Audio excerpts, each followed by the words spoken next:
Good morning. It's the 13th, and I have a busy day today. But I also want to just touch base with my audience, like with you, because I really appreciate the fact that, hey, I'm getting some. I'm getting active people who are actively listening to my podcast. So thank you for, dropping in either on a daily basis or just because you're curious, and curious minds want to know about things that I have to discuss. Now, to put a little bit of perspective in the situation here is like, yes, I'm an elder. So what's that mean? Well, a lot of times, and the majority of times when I'm like in my community, we have an elders program. And the majority of times, like I've grown up with, other elders. The difference is the choices that I've made in my life have made me a little different. Not in the sense of like arrogance or prideful or will go to the extreme of being stupid and ignorant. The reality of it is like the majority of people that I have talked to are academics or either in philosophy or psychology or just as an artist, like either somebody who's read or created books or any kind of genre, photography, ceramics, public art, public space, private space. The majority of times when I do have discussions, especially with other Indigenous elders, it's very difficult to have conversation. Now, yesterday I went to a meeting and it had to do with developers. So the modules that are being presented are dealing with, like the TRC, for example, Truth and Reconciliation, and what it looks like for developers to come within Sutina, especially when we have a $1.5 billion expansion and all the companies and we'll call them cohorts and allies coming in to establish companies and businesses here on Sutina. Now, what does it have to do with me? Well, I'm in a unique situation where I've got some experience. And so yesterday's meeting was quite insightful. And the feedback that I got from the majority of the young Sutina, and I mean, when I say young, I'm talking about 30 to 40 years old. Okay. So it's profound. I'm really impressed with the youth, and even, I just believe that there's so much potential. Uh, Maybe it's because I felt the respect they had for me. Maybe because they're acknowledging the knowledge that I have, and that's fine. I just think that if I have the capacity to do and to help, I will. That being said, though, there's a lot of things, psychological things, that separate me from majority of the way women, Indigenous women, think, as well as I think the majority of older Indigenous people think, and so I find it really refreshing to be around young Indigenous people who know words like misogyny, anti-oppression, genocide, patriarchy, matriarchy. Terms that like in a general conversation you just don't have, especially if the conversation is just around your children and your grandchildren, or just local gossip. So, why is it important for me to do this podcast on the 13th of Wednesday of May? Is just sure. Re, I just want my audience to understand. You're listening to an Indigenous elder, female elder. I don't want to poo-poo on anything. I just want my listeners to, I know some of you, when you listen to me and you think, oh, she's not an elder, but I am. Or like the content or how I talk about things normally you'd think, no, an elder doesn't talk that way. But I am an elder. Uh, Even the lived experience and how I interact with other elders is important, because we're the knowledge keepers. We're the people who are on the front lines within our communities. Our young people look up to us for advice or even counseling, even some understanding of the history of where we've come from and how long and how things looked and are and were, and why is it important to keep the narrative going. And for Sutina, we're in a unique situation, and the reality of it is, I'm so grateful. I think maybe in a sense too, it's because I don't really engage with a lot of people within my community. Most of my engagements are within the city organizations, and in public space, and also with other Indigenous people within the city of Calgary. So, but I just want to reflect on the fact that I did live in Utah. Um, I did work full time and go to school full time, paid for my tuition.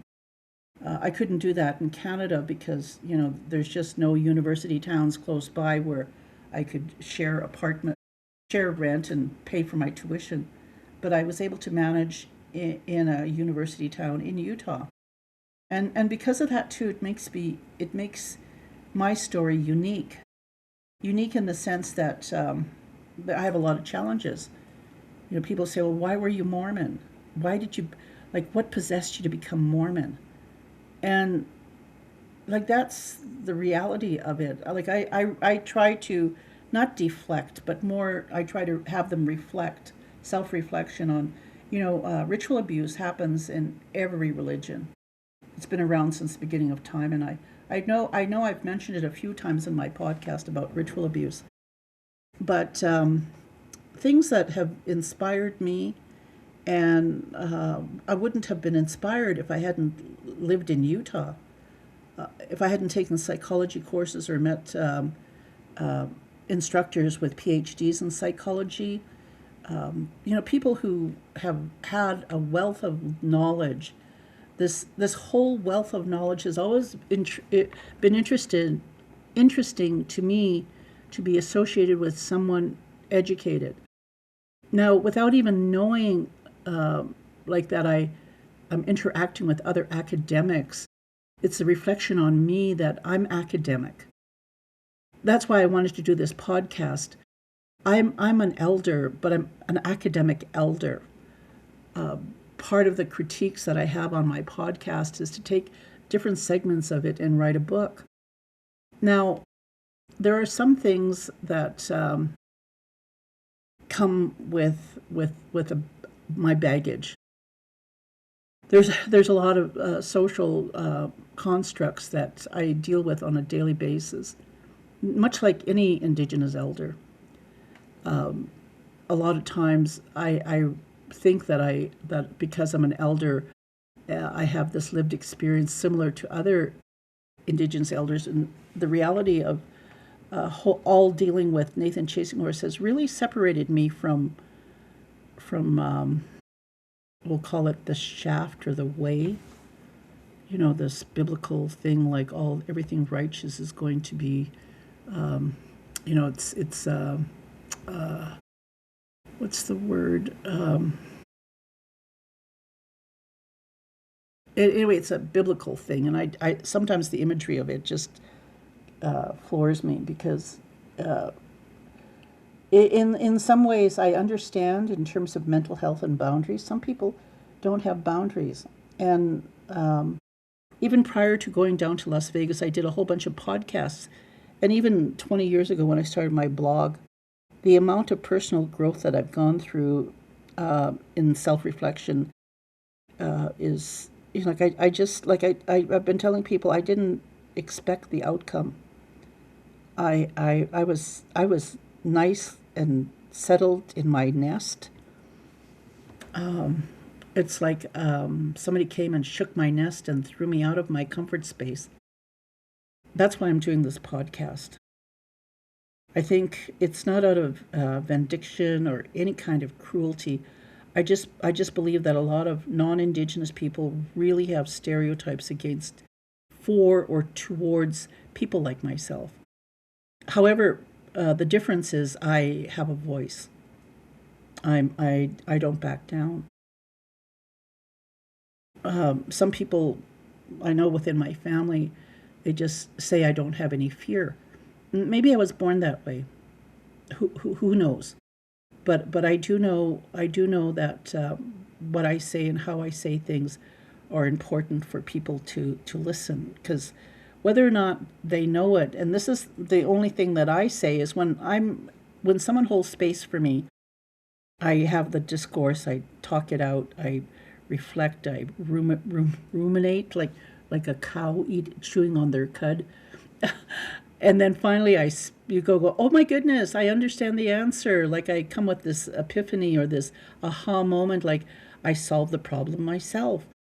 And I hope my podcast does do something like that for my listeners, because not all therapy or ways of knowing has anybody giving you direction or guidance. It's basically just holding space for someone to listen to you talk about how you feel and how you see the world. So part of the whole discussion too has to do with the ideology or the concept of white supremacy or systemic racism. Now, I know in Canada there's been a history of police monitoring certain radical leaders in the 70s, and people monitoring certain individuals within the Canadian structure. Even in terms of news media, like with APTN, or the content of bloggers or social influencers. That's the trend. And perhaps in my podcast, people are getting some insight into the basic psychology of intergenerational trauma. But I'm also trying to reflect on systemic racism and what it looks like. Because again, part of cross-cultural learning or embracing and releasing and validating and saying, oh, I helped you, you're able to walk now, go ahead, you're a toddler, you can walk on your own, and push them out the door. That's all. I mean, it's a good analogy and a good metaphor, but the reality of it is, uh, I was born, and just like some of the books I've listened to about systemic racism and how we're born into a system, and as children, and how we maneuver and understand the system of systemic racism. The analogy would be like you live in a home that's really decrepit and the roof needs fixing, there's water damage in the basement, there's mold coming out of different sources. So what do you do when that's a metaphor for systemic racism? And again, too, for me, I've grown up around white people, like colonizers. Call them what you call people whose original people came from Europe. Like I've grown up my whole life around white people, and if it's offensive that I'm saying white people, I I'm not going to apologize, because I have white uncles. I'm not going to apologize. I I've have first cousins that are mixed blood. So systemic racism, and this is the power of white privilege. That I really and truly believe white privilege does not comprehend it. I really think sometimes I use it's almost like the imagination of like taking some white person that I'm talking to and just slapping them on the side of the head and saying, "Wake up! Look at what you did! Don't you know? Don't you know this is white privilege?" And again, too, even in the process of being embraced in that white privilege, for me, I didn't understand it, and I don't think Indigenous people, in the process of all this, the white privilege scenario, it isn't really totally embraced in the moment.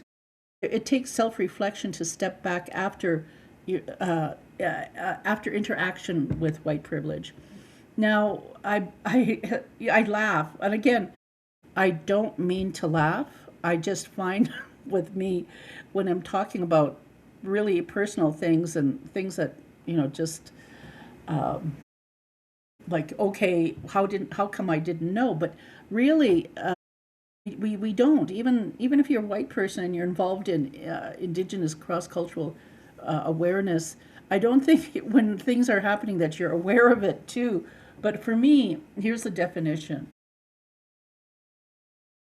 When I wrote my blog 20 years ago, I my audience was for Indigenous girls, Indigenous women, young moms. Like it was an awareness. Like this man is out there. He's done this.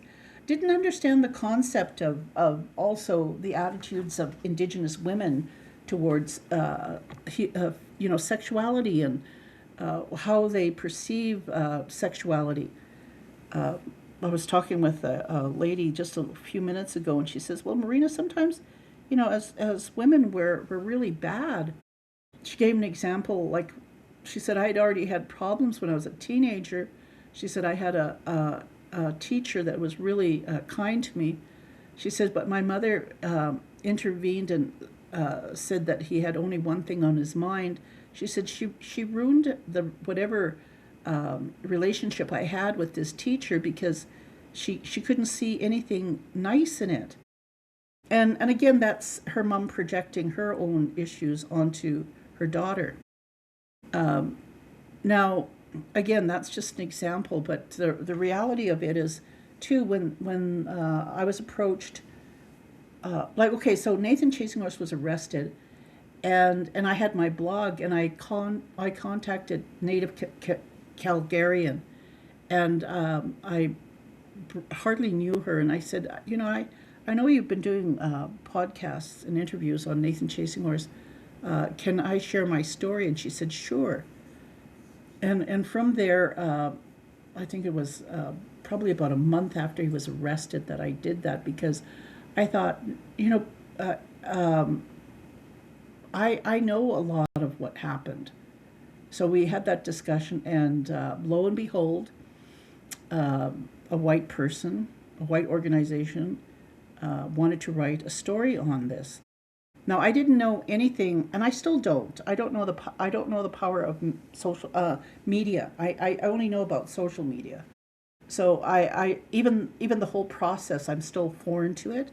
I do know when I get interviewed in the city by the local news, whatever I say, they sort of clip away different parts that will suit their story. Like I know that.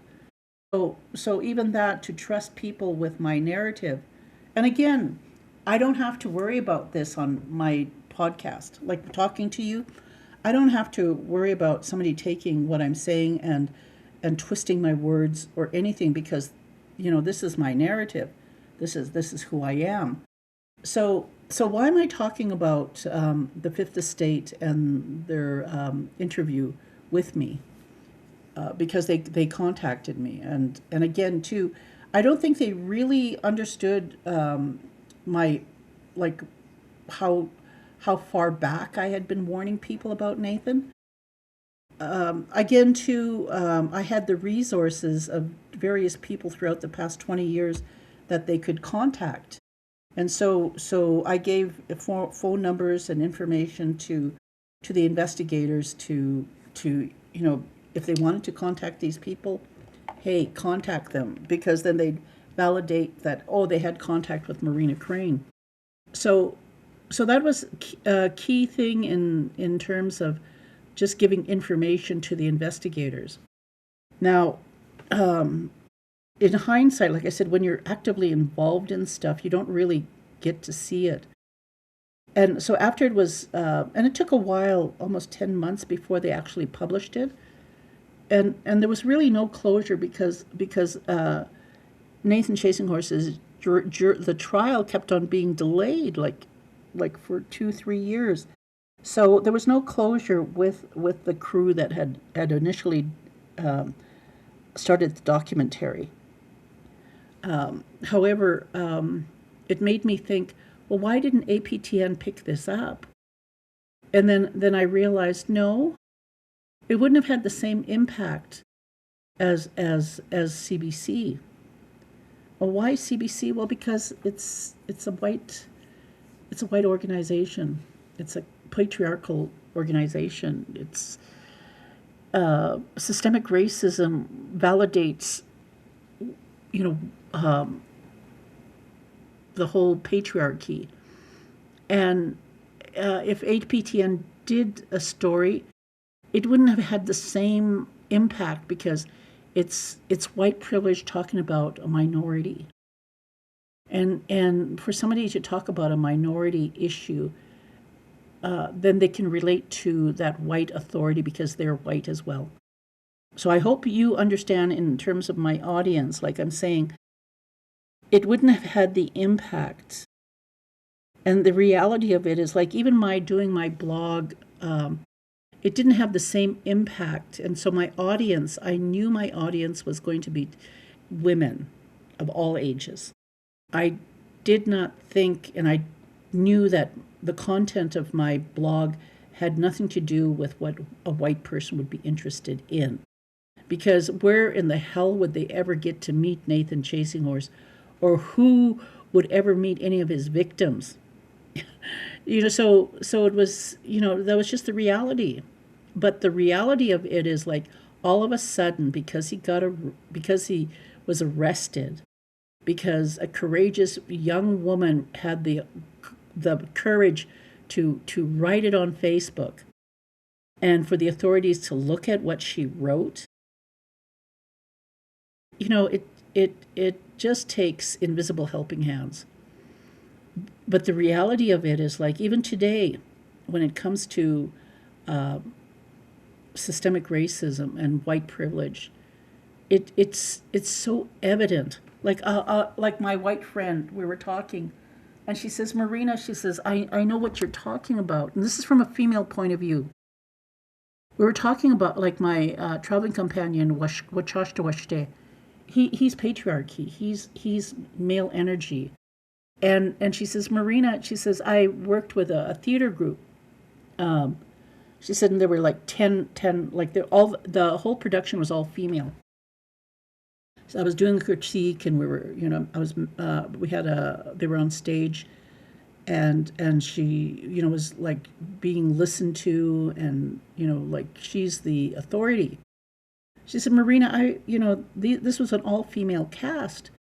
She said, but as soon as this director, or not director, producer, or somebody, a male walked in that room, she says, as soon as he walked in, all the female energy just focused on him. She says that's the power of patriarchy and male energy. The focus was totally taken away from me, and they focused on him as if he were the teacher, as if he, like, everything that she had empowered in them, he took just by his presence alone. Now, what's that? This patriarchy. For me, as an Indigenous woman, I cloister myself in my community, in my home. I'm around Indigenous women all of the time, and very few times am I around patriarchy, white patriarchy.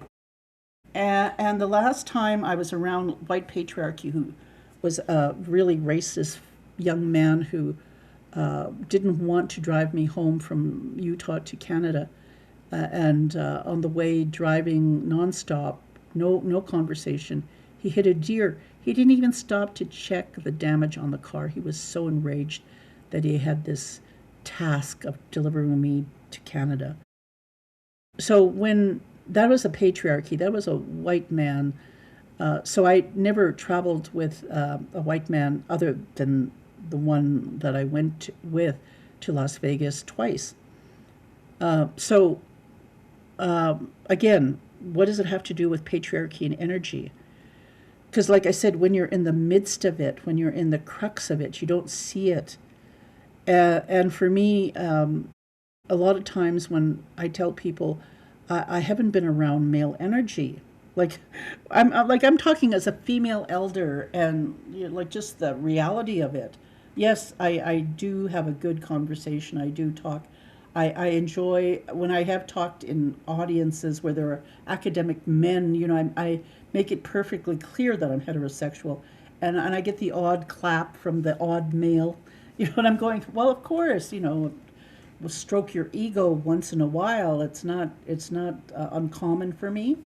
But the reality of what I'm trying to get at is when Wachashtuashte came into my home, I had some women that were here, and I really didn't notice. I was so preoccupied by just being his host and answering his questions. So the dynamics of what was going on, it really didn't click.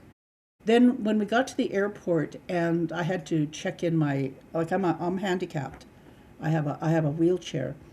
Uh, they put a tag on my scooter but instead they didn't. These four women focused on Wachashtuashte. This shift of male energy, the female gaze on the male energy, the patriarchy. It's so embedded. And I just thought, you're not paying me attention. I need the tags on my scooter. That's all I thought. Then when we got down to Las Vegas and okay, Uber drivers, like my conversation with the majority of the Uber drivers were minorities, so I had really good conversations with them, whereas with Wachashtuashte was in the back listening. Uh, Now, even going to restaurants and him accompanying me, it was like even on the airplane, he didn't sit with me, but he took pictures of me on the airplane. And I just thought, okay, he's separating himself from me. He's using his camera as a shield. This is his artistic expression. And again, I didn't force him to come with me. I'm not going to be rude to him. He's trying his best to bear witness to the injustice. So even in restaurants, people would look at him and wonder, like, what is he doing with her, type of thing. I don't know. It just felt I could see that shift happening. Now, why am I bringing this with Josh to stay up a couple of times in the podcast is because I want to talk about systemic racism. Even though we don't even see it, even though, like, I don't think Wachashtuashte is even conscious of the shift of energy that he brought into the rooms. Like I said earlier, the whole narrative of lateral violence with the survivors. I know if Wachashtuashte wasn't there, the that lateral violence would have shifted on me. They would have made petition for me not to attend the court. Like, even if they could, they would make every effort to do that, even though it's impossible for them to have that kind of power and control over the courthouse. But I saw that and I heard that in the dynamics of the parties that were involved of like trying to get one of the women not to ever show up her face in the sentencing. Now, that's why I'm saying I could have been that woman too. I could have, those two women could have made trouble for me right from the get-go. Because before I went to Las Vegas, I had had some interactions on my TikTok with the daughter, not directly with the mother, but just the daughter defending her mother. And I never met her. She was 8 years old when she was here, and at the same time too, in Las Vegas, I never spoke to her or her mother. Like, I'm grateful. They could have confronted me. They could have been like they did a lot of yelling and arguing with the other people that nobody saw, like the lawyers and the what do they call those victim support workers. They knew about the tension, and they had talked to them, about what they can or cannot say to the news media, all that. But yet at the same time too, in the background here were these two women still trying to make trouble for everybody, like who couldn't come into the courtroom. Now, my name wasn't mentioned in this, and Wachashtuashta's name wasn't mentioned in this. And like I said, when we went into the courtroom, and like all, of course, his male energy, it had to shift. But see, I was so just in the moment, I didn't realize like the impact that people saw me attached to this patriarchy. The focusing their energy on him. Of course, they wouldn't come and confront me, or call me down or anything, because he looked like he was the press. Media. Again, that power of media. Again, I don't think he realized, like, just the fact that he was white and privileged, that just my being associated with him brought protection for me. See, like I said, I was totally involved in the situation, didn't see it clearly. So I've had time to reflect, and I realized, oh my goodness. Like I think he's so involved in, just what he does, and, like like anybody, like when they're just focused on what their mission is. I don't think he realized the impact that he had. If he were an Indigenous man traveling with me with a camera, it wouldn't have had the same impact. Because he had white privilege, that impact of people not approaching me when he's accompanying me was profound. Like I said, I've had to step back and realize, oh my goodness. See, what Chashta doesn't understand is like my connection with the victims, even when he's not there, or when I'm talking to them in, like without him being around, or even after I left Las Vegas, and still had connections, like a phone call, like I think it was an hour phone call about the drama and the lateral violence that these two women were still inflicting on Facebook against these other women. Like, it's like, I know some of the posts had to be taken down because they were so deflammatory, but the tension and the lateral violence, which Joshua was totally oblivious to. I don't know if it's because of patriarchy, or just having that white privilege without even knowing he's carrying this white privilege. Now, I'm not saying like, he should be aware of it. I don't think he totally grasped it. I've had to reflect and say, no, this is what could have happened. If I had gone down by myself with no male companion, whether the male was Indigenous or white, I think my whole interaction with the survivors would have been totally different. Because we're women.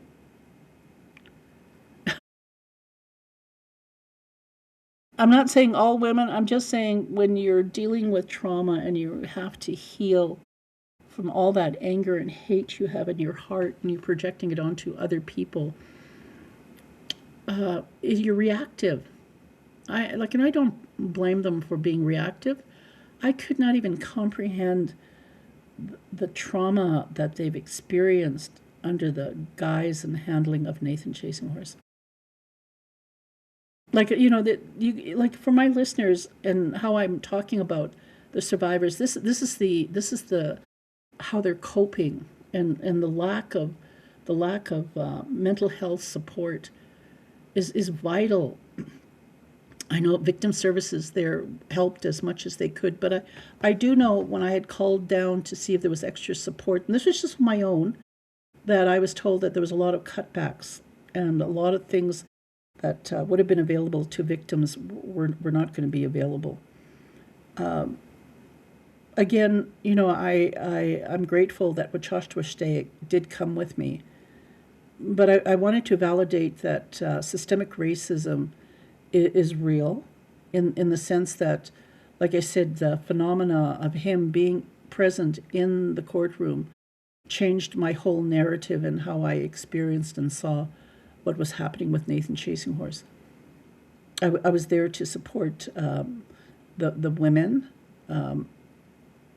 whether or not they liked me or not. I was there to support them in any way and capacity that I could, even now with my podcast, my emphasizing the need for mental health and just for support, the reality of how difficult it is for any Indigenous woman or even any woman of violence to even get support, because the odds of having support or having people there to protect you is very slim if you do not have the skills or have the capacity to trust.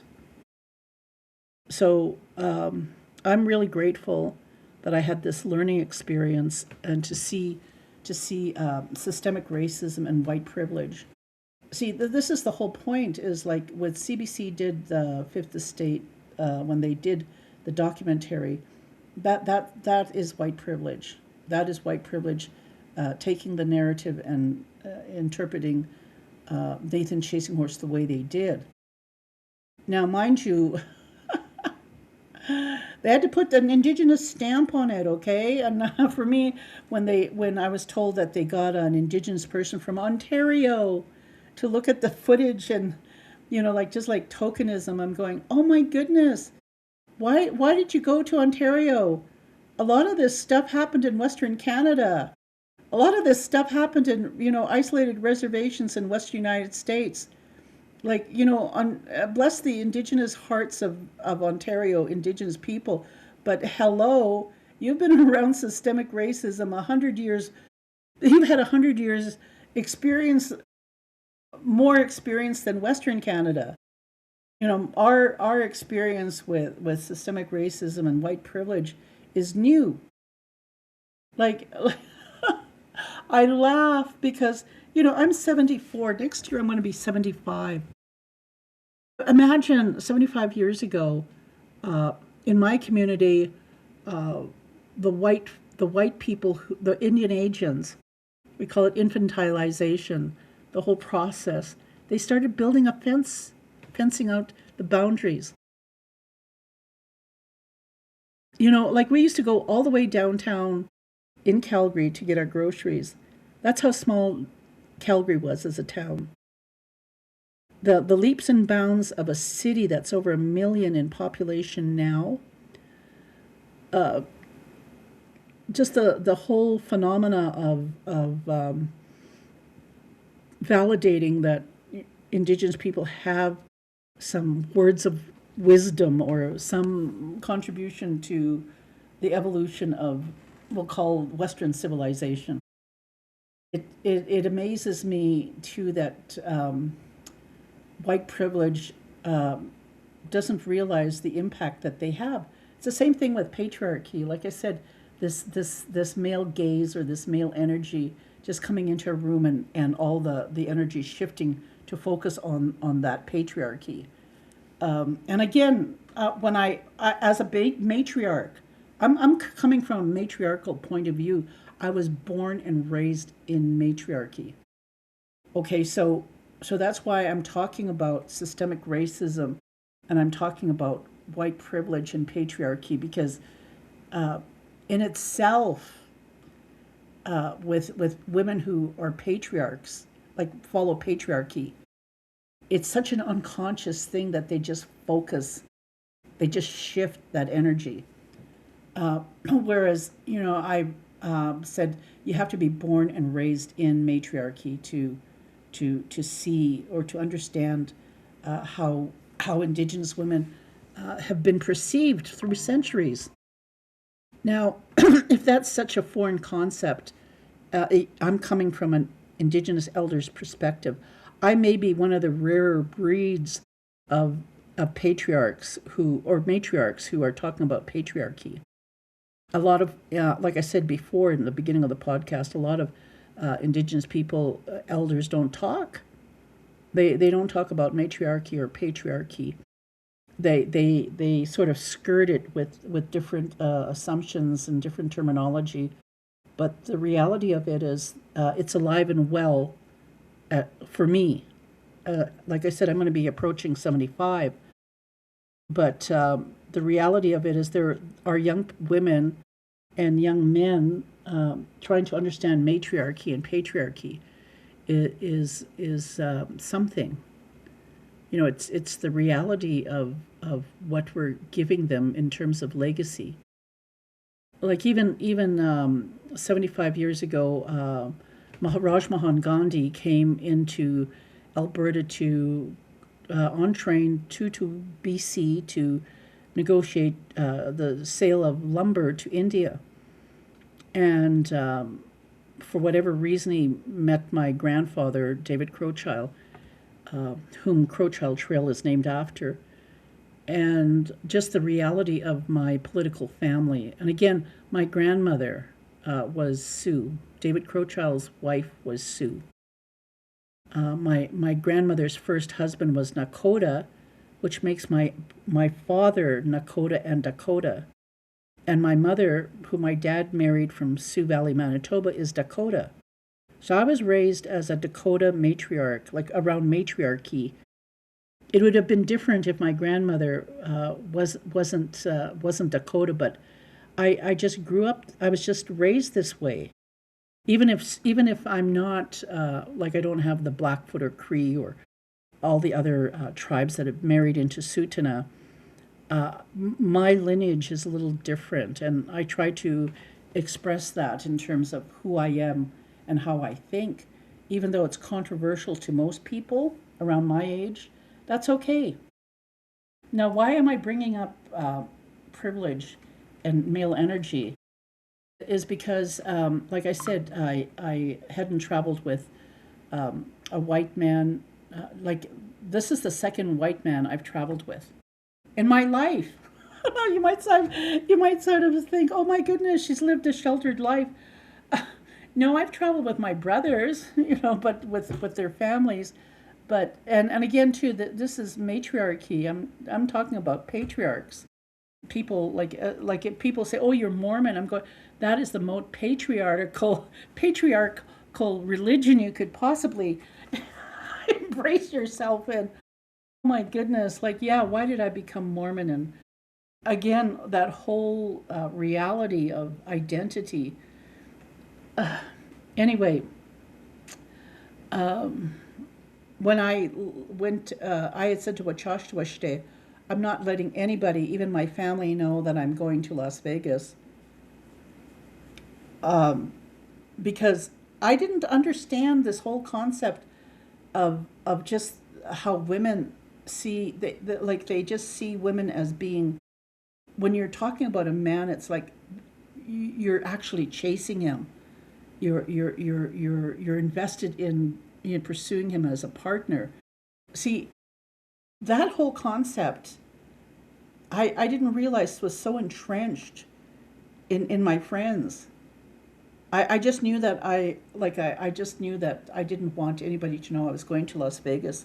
Sure as hell didn't want the criticism of my traveling with a white man. So I just thought, no, I'm not even letting my siblings know.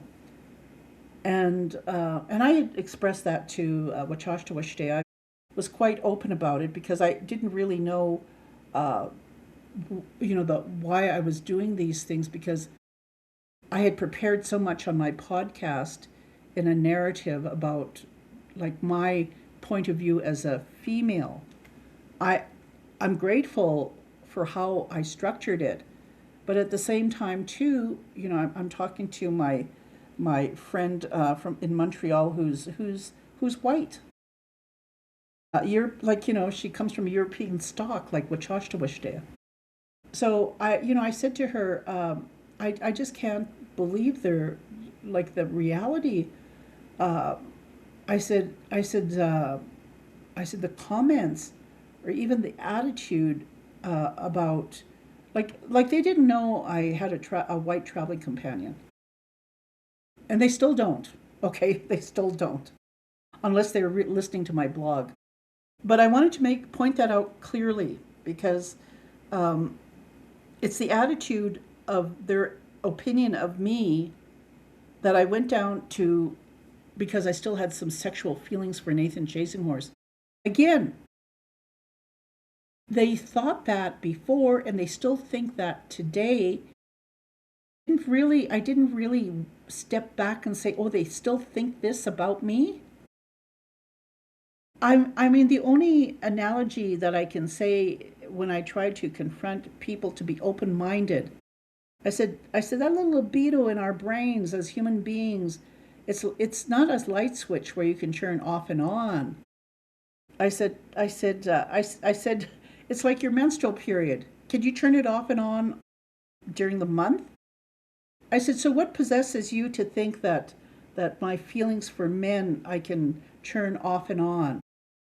I'm a human being. I need to express my feelings. I need to talk to other women or other men about how I feel about them, or about women towards, like, oh, this is a nice looking man.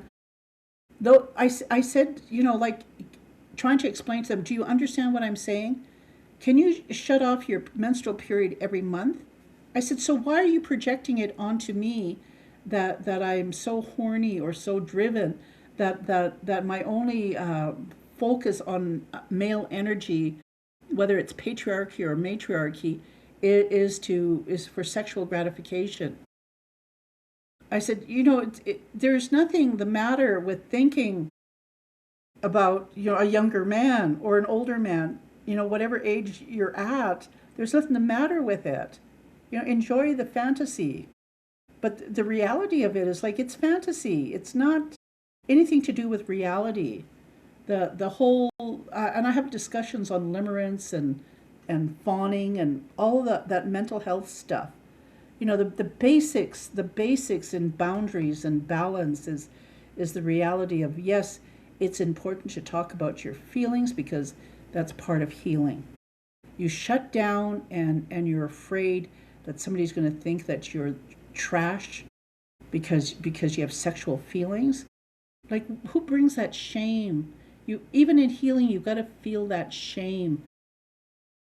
I just find realizing that the women who projected onto me that the only reason I went to Las Vegas was for Nathan Chasing Horse. And these are women that I talked with hours about the things that Nathan Chasing Horse had done. Thinking, and they understood, like, the victims. Even for me, discussing, like, how I had been a victim. But even that too, the projection of Indigenous women onto me, when I'm going, no, you don't get it. Like, whatever happened to me, I was 19. I've had decades of healing. I've had decades of healing, processing and discussing my own journey, my own sexual responses, my own, like I said, I haven't been sexually active in 49 years. And so the various men in the various decades and the various fantasies I've had to work through. And I've even had to talk to these men. Okay, because again, I'm coming from a victim's point of view, trying to be a survivor. And then even as a survivor, what does it look like? Because the pressure to conform and be the victim, even though you're not that victimized, like, I can't comprehend that. I really don't, because again, I think Indigenous women who just have dealt with infidelity, have dealt with spouses who've been addicted to alcohol and drugs and beat the bejesus out of them. I tried to say to them, keep your spidey senses open. Talk about your feelings. There are good men out there, like Wachashtawashte. Even the women say, well, it was his job. I'm going, no, he's a good man. Wachashtawashte is a good man. And and to try and convince them any other ways, why? Why would I put that energy out? You just assume that they would know. But no, like I said, these two women don't even know about him. But yet their attitude towards focusing on, as if I had an obsession or I was still somehow turned on about Nathan Chasing Horse, totally floored me. And even the response, how their narratives played out after, like, the two times I went to go to the trial, I just said to my friend, in Montreal, I said, I can't change them. Why I don't have, I have limited time here on planet Earth. In whatever therapies they needed to deal with in terms of healthy human sexuality needed to be done at a very early age. And that's what I'm talking about when it comes to elders and Indigenous elders. A lot of times, most Indigenous elder women who've had nonviolent relationships with their spouses are quite healthy and to be revered and honored. But the majority of elder women have come from very dysfunctional relationships of infidelity. So my even having a conversation with another elder in the sense that, I'm explaining to them about the libido and unable to shut it off. I'm talking about good men out there and how you just have to have your spidey senses open. Also, like I'm saying to these elder women, there are the opportunity to meet good men doesn't matter, as long as they're good men. Like it does. What I'm trying to say is, like I said, you have relationships. You have people who get married and sometimes they grow apart. Like the majority of times, like how in this one psychologist in Utah explained it. She says, when young people, especially in the forms of their identity, they go to university and they all cluster together and they're all partying and having fun together, and so there are groups of them all doing social activities, and within the group the two become close friends and then they get married. She says within the first year of their marriage they realize they have the same friends. They realize, oh my goodness, I don't have any other friends other than the friends that my wife or my husband have. And the psychologist says, and that's the hardest thing, to see them growing apart and realizing like they didn't really know who they were in terms of identity. So my trying to explain that to elder women, Indigenous women, like sometimes I can explain it and other times I just it's not, there's no point. But to realize and say, no, some people get married and they separate and get divorced because they've grown apart. Doesn't mean there was infidelity.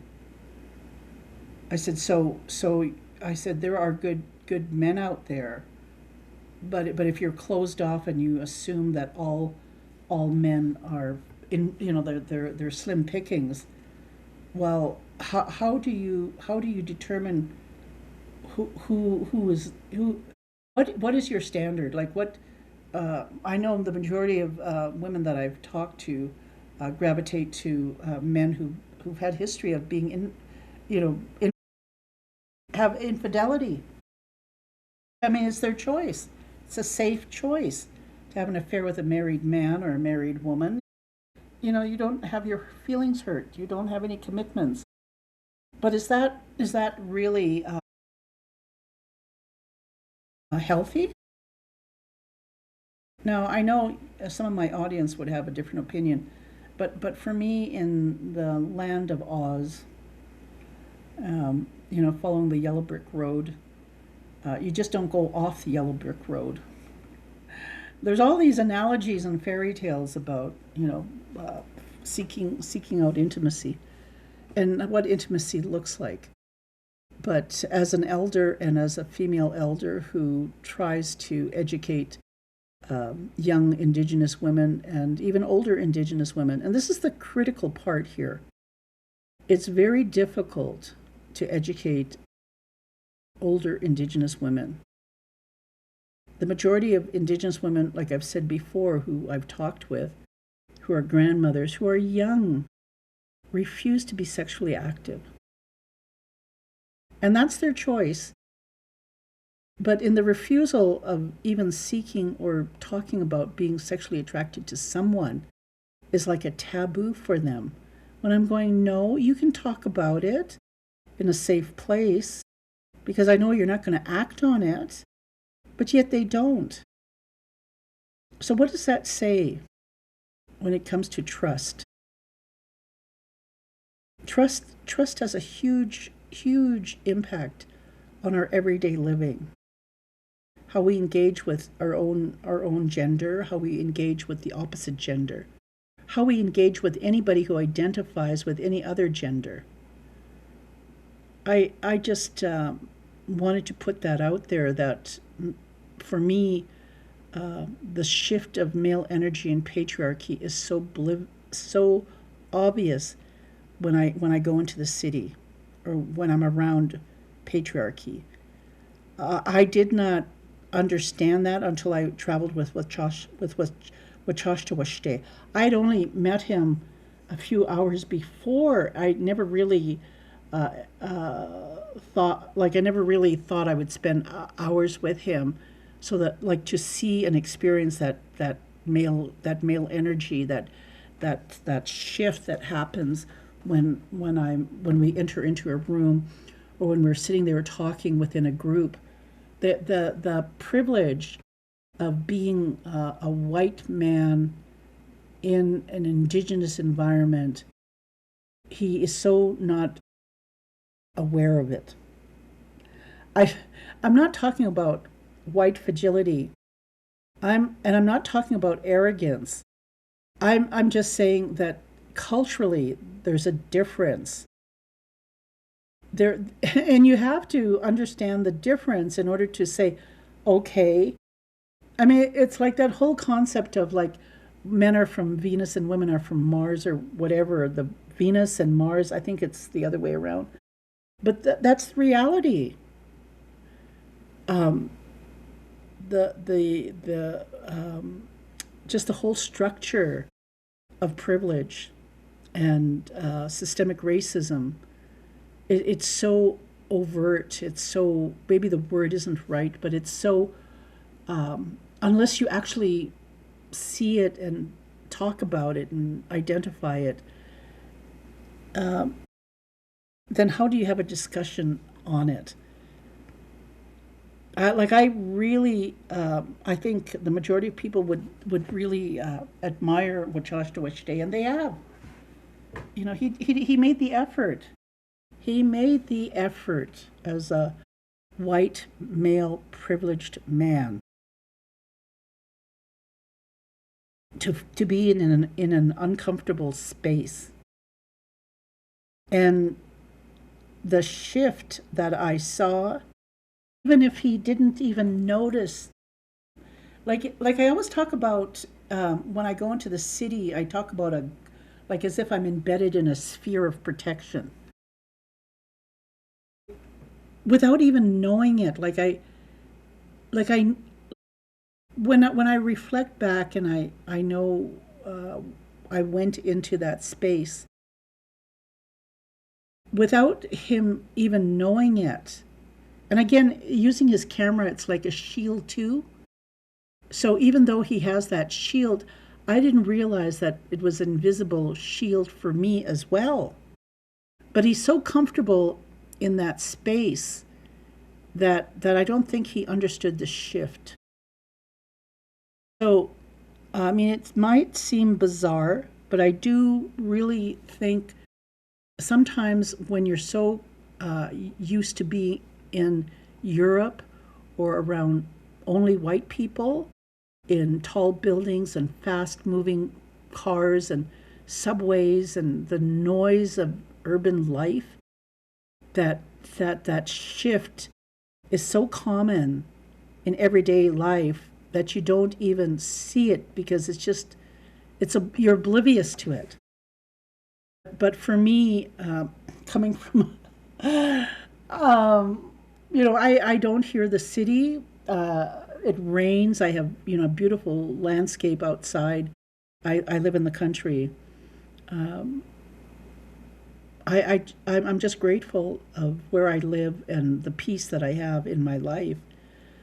But for me to venture out of my comfort zone, and again, if I had traveled with any of my family to Las Vegas or anybody else who was Indigenous, the story would have been totally, completely different.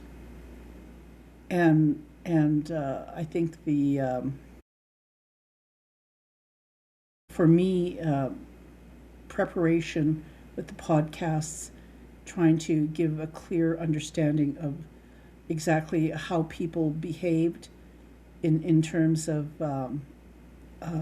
just the struggles of trying to have courage, just making sure you had support systems in place so that you're not standing alone. I mean, we're all alone, but it's important that people know that they have support. Like even the mom and daughter who like they had a lot of press coverage. Uh, there, the reality of it is like, I really hope they get the mental help they need. I really hope all victims of violence get the mental help they need, because without that support, how can you self-reflect about the way you think? How can you have the courage to self-reflect and realize like, oh, this is I shouldn't be thinking this way. And then again, too, even when you're thinking in a healthy human sexuality, where's the validation if you yourself have so much anger and hate towards your own sexuality? So, like, just the dynamics of it. And for me, I wish I wish more Indigenous women were healthier. I wish that like shoulda, woulda, coulda. I can't undo the attitudes or the actions that my so-called, well, now they're acquaintances, projected onto me. And this is just over Nathan Chasing Horse. When I went down the second time and I told people that I was traveling with a white man, uh, the reality of it is like, no, this person did something that was uncomfortable for him, but he chose to do it. He chose to experience this. That's why I'm saying, like, to hold space and to engage because he wanted to experience this. In a way, like, yes, I was his introduction. Um, he did occupy space because I was there. But like I said, how many? I've grown up with white people my whole life. I'm not afraid,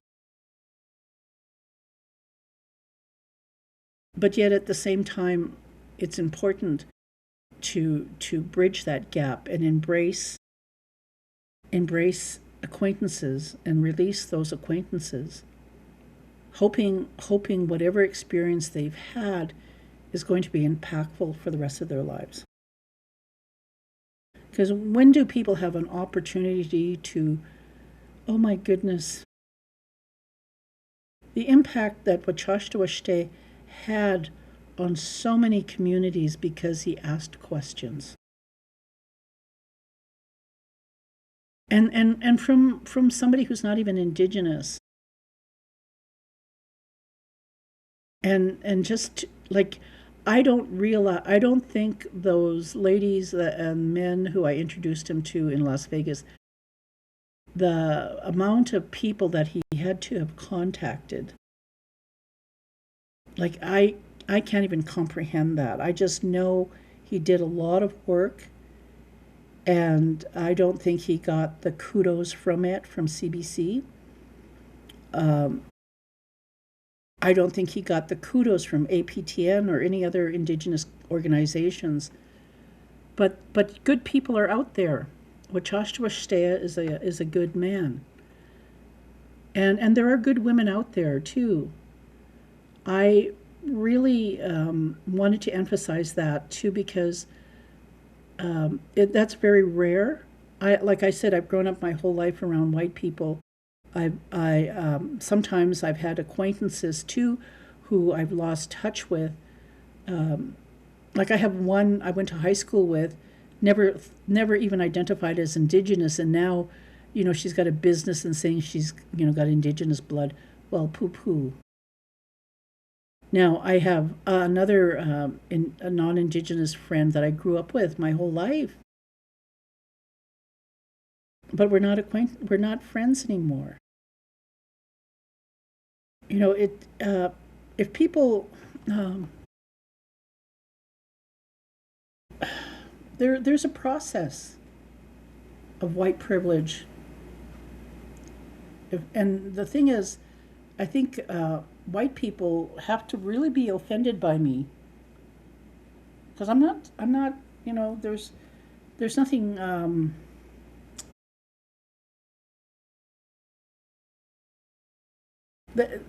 They're offended by me, and it's part of weeding out those white people who don't deserve to be acquainted with me.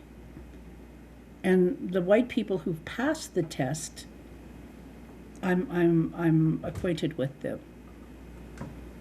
It's just the reality. I help them, they help me. It's just a balance of life. I wish I had that type of friendship with Indigenous women, but I don't.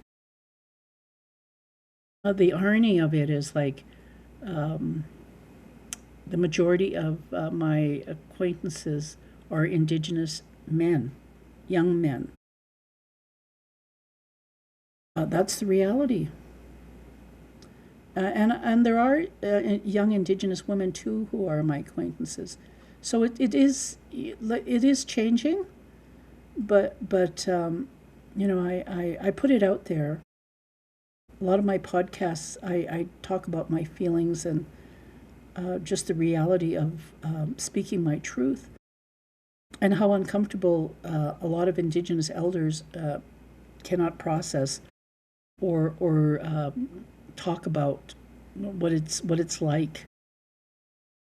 So I put it out there, and again, I I had to use systemic racism and patriarchy because, like I said, bottom line is the presence of Wachashta and what he represented, just that shift within that space. It even some of the other reporters, like when they saw, like, they met me on March 11th, and then on April 27th, even going into the courtroom and them acknowledging me only because I'm associated with Wachashta, or they've read, or they've had contact with me on my TikTok or on my social media. So I really am grateful to my listeners. Like I said, I don't know, the majority of my listeners on these podcasts are coming from the United States. There are more young men who are tuning in, and a lot of young men in their 30s too. So, more power to you. Life is good as an Indigenous human being. I'm so grateful for all the inspirations I've had throughout my life. The choices I've made, and just the admiration I've had for educated Indigenous people. Like, we're thriving, we're trying, and for me to try and educate people about the lateral violence that exists and how we as Indigenous women need to maneuver through it, and still find the courage to heal and talk about our feelings. Our feelings are important. And whatever it takes to get that across to people, that as hard as it may feel, just supporting victims is vital. It's the very essence of what our ancestors, our parents, our great grandparents prayed for.